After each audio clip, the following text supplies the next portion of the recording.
A piece of iron nail was left outdoors during rainy days. After some time, its surface turned reddish brown. What process has taken place? Is it letter A, corrosion or rusting? Letter B, fermentation. Letter C, combustion. Or letter D, evaporation?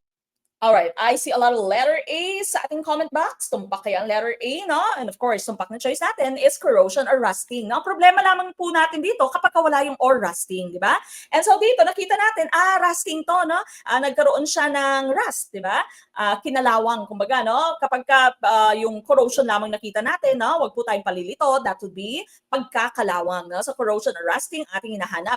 Fermentation, okay, so corrosion or rusting again, oxidation, oxidation of iron when exposed to water and oxygen. Ang fermentation natin is breakdown using your microorganisms. Ito po yung ginagamit kapag nagawa tayo ng alak, di ba?